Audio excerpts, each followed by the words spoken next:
Okay. Yeah, if I say, hey, have a gynecologist, and the gynecologist is like, I'm an expert in looking at vaginas, and it's like, okay, I'm discriminating. All my patients are people with vaginas. That's an immutable characteristic. That's what discrimination is. The problem is discrimination is a dirty word, which is why It's actually illegal. In this video, we join Tim Pool and his co-host on Timcast IRL. Tim Pool welcomes the leftist from the last video on his show for another segment. With that, let's watch Tim Pool destroy this woke idiot yet again. I'll put it this way on the race stuff. Chicago is deeply segregated by choice. Yeah, that happens in like most cities. But it is enforced. Self-segregate, right? It is enforced to one degree by law. So where I grew up, if you crossed 47th from the south to the north, you went from a largely white, somewhat Hispanic neighborhood into an all-black neighborhood. And if you did, you'd get stopped by the cops, and they'd detain you, and they'd usually drive you back. Is because they're like, hey, this isn't safe, and we're protecting No, you, because they said the only reason white boys here? come up here is to buy drugs, so you're leaving right now. Okay, but that's not legally enforced segregation. That's I said largely enforced by the law, which I meant the cops. I get what you're saying, but however, that's a pattern of behavior that they're trying to. The inverse, however, was that there were several gangs of teenage black girls from north of 47th who would cross down to the south and then mug and rob young girls in the white neighborhood. And the police, it became this huge issue with the local government. And the cops were like, look, we can't do anything about it because if we stop these girls before they commit the crime, we're racist.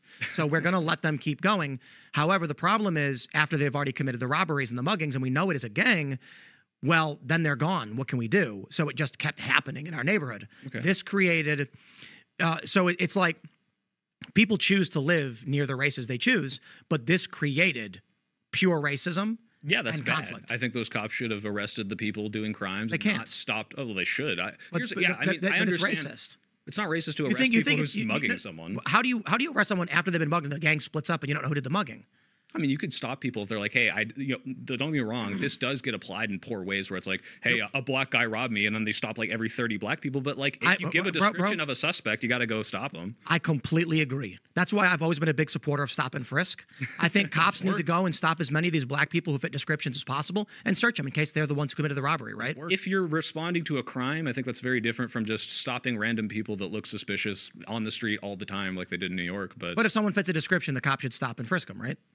You mean if they have absolutely no other reason to other than, hey, no, they fit a description for a crime, the cops should stop them and frisk them. I don't know if the rule is that you're allowed to just immediately search them, but if they fit the role of a crime and they want to stop them and ask them. Cops can pat down, but they can't put their hands in your pockets or bag. They're allowed to feel the outside, and if they feel an object that they believe is a weapon or contraband, then they can probably see ways of it being abused, but again, if the idea is the dichotomy between not being able to stop a criminal suspect and frisking everyone on the street, I guess I don't want no one to be able to be searched. The issue that arises is you get activist groups that claim it is racism, white supremacy, because too many black people are being stopped. Yeah, well, that's the thing is stop and frisk specifically was shown to be like extra discriminatory, especially because the majority of the people they were stopping and frisking weren't committing crimes, so it was just harassing kind of people. Man, this guy's an idiot. I think stop and frisk was a great thing. This guy's like, yeah, I think they should stop someone if he looks like a suspect. And Tim's like, yeah, right. And then Tim explains what stop and frisk is. And this guy immediately perpetuates the same message as these race-baiting, quote-unquote, activist groups will do because more of the suspects oftentimes are young black males. So it's the perfect opportunity for them to say this is racist. I knew Chicago was bad, but to hear Tim describe it, that's crazy. It's literally like segregation enforced by law. And this guy wanted to argue with that. That's crazy. I've never heard that. I've visited Chicago a lot too. I didn't know that. I guess I'm not getting out of my little bubble. Anyway, let's get back to the video. People versus what you just talked about, which is, hey, 5 people just committed a crime. This kind of black person meets the description, and then they go stop people. I think these are very different situations. Certainly, and the political climate is such that in our neighborhood, the alderman, the mayor, the police, they were like, I am not going to be the person who has to run for office and explain why we're stopping young black girls. I'm not getting involved in that. I don't want to be a racist. That might be, that is an indication of, I would say, over progressive, correction for a That's what we're arguing against. Right, but okay, here's the thing. Or at least what I If you am. say toxic We're talking about men. masculinity We're talking about race now. is an overcorrection for like the patriarchy of men ruling for so long or women being discriminated against. Like, yeah, I can see places where that has gone too far, where it's like, oh, men are evil, kill all men. You see this like super radical feminists, but like this isn't a majority of that movement. And I think that the concept of calling out something like a toxic masculine person shouldn't be alienating to someone who, like, I don't know, I think I embody a lot of traditional traditional masculine traits, except for the beard. And this hasn't forced me out of wanting these progressive policies. That's all I'm saying. Again, that's the problem here is like we were talking about education and crime. And on the one hand, it may just be an experience in a college classroom where some kid says something silly and everyone's like, okay, dude, whatever. But these kinds of people are those who grow up to end up being district attorneys who simply refuse to prosecute crimes and who are installed by wealthy progressives who are radical. And that's pretty much the story in almost every major city in the country. And you can hear these anecdotes about like women robbed at gunpoint on video and the crime doesn't get prosecuted for whatever reason. Well, I got a really question. happened to my mom in Detroit. They had this guy dead to rights on camera, robbed her at gunpoint, and then got into a luxury sedan, which was crazy because I was always told that these people were impoverished. And then he was identified actually on the television, local news, by his parole officer. They bring the guy in, they've got him, and then some person just didn't submit some document in enough time. And so unfortunately, they couldn't get this guy. He ended up getting arrested 2 years later because he sexually assaulted a minor with a gun, and then now he's in prison for like decades. But then my mom had lunch with some woman who lives, in one of the suburbs that these people flee to because they're just so crazy making this stuff up about what happens in minority neighborhoods. And she was like, yeah, that's the story. If anything happens to you in Detroit, they just won't prosecute if the victim is But white. that sounds like a I got a whole question. different issue. Just like a question for this whole debate, be it race or gender or whatever. Is it bad to discriminate against a person based on their immutable characteristics? Depends on how you're doing it, right? Like, So that's a no. it depends on how you're doing it. 'Cause, Well, like, but- no, because if you say, That's a no. if I say it's not bad to discriminate, when people hear discriminate, you think of the historical examples of like the 1960s. Let's but try we this again. discriminate all the time for Are various there things. are there If are there I- any acceptable circumstances where it is okay to discriminate on the basis of immutable characteristics? Yes. or no? 100%. Doctors Would do you it all agree? the time. Yeah. Okay. Yeah, if I say, hey, I have a gynecologist, and the gynecologist is like, I'm an expert in looking at vaginas, and it's like, okay, I'm just If you like watching videos like this one, like and subscribe. We'd really appreciate it. Let's get back to the video. discriminating. All my patients are people with vaginas. That's an immutable characteristic. That's what discrimination is. The problem is discrimination is a dirty word, which is why like It's actually illegal. to say I'm only a gynecologist can only inspect vaginas. So if a trans woman went to a gynecologist and was denied service, Trans women with a vagina? well, they don't have vaginas. Well, yeah, it was like a plasty, like petite one, or like. But that's still not a vagina. Well, whatever it is, like if the gynecologist is able to assess the medical needs of that, then I think they should also do that. But that The issue where we're going with the Civil Rights Act is that one of the arguments we've seen from LGBTQ groups is the end of gender segregation, much like we saw the end of racial segregation. The argument they've been making for some time now is that we used to have white and black bathrooms, or I think it was white and colored because colored could be not Latino or it could yeah, be yeah. any kind of mixed race or anything. And so the argument made by trans rights activists is that gender segregation under the exact same law that banned racial segregation.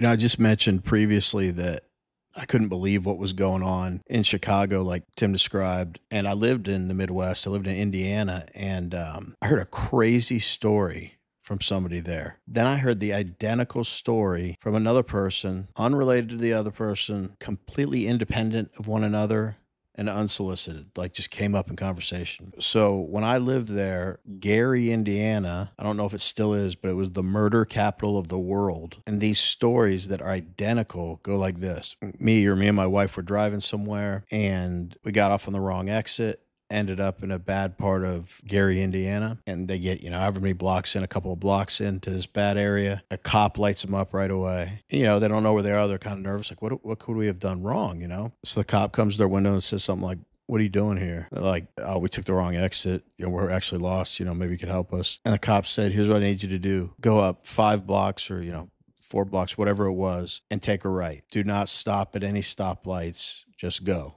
So both of these were at night. So it wasn't profiling based on race or anything like that. The cop knew from the vehicle that it just didn't belong there. I didn't know what kind of vehicles they were. They weren't fancy or anything. I was younger when I heard these stories, but they knew just by the vehicles they didn't belong there. And maybe he was pulling over to see if they're buying drugs, like Tim was saying. So I said I didn't know it was that bad, but it's crazy that I just reminded myself of those stories because it's exactly what Tim's talking about. I mean, that's crazy. A cop tells two different people, you need to get out of here as quick as you can so you don't get murdered. That's like third world country shit. Anyway, let's get back to it. It is okay to discriminate on the basis of immutable characteristics. Yeah, Yes, sir. 100%. Doctors Would do you it all the agree? time. Yeah.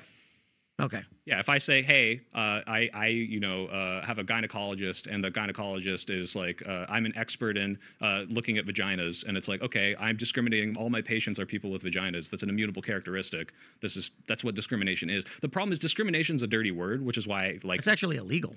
to say I'm only a gynecologist can only inspect vaginas. So if a trans woman went to a gynecologist and was denied service, Trans women with a vagina? well, they don't have vaginas. Well, yeah, it was like a plasty, like petite one, or like. But that's still not a vagina. Well, whatever it is, like if the gynecologist is able to assess the medical needs of that, then I think they should also do that. But that The issue where we're going with the Civil Rights Act is that one of the arguments we've seen from LGBTQ groups is the end of gender segregation, much like we saw the end of racial segregation. The argument they've been making for some time now is that we used to have white and black bathrooms. Or I think it was white and colored because colored could be not Latino, or it could yeah, be yeah. any kind of mixed race or anything.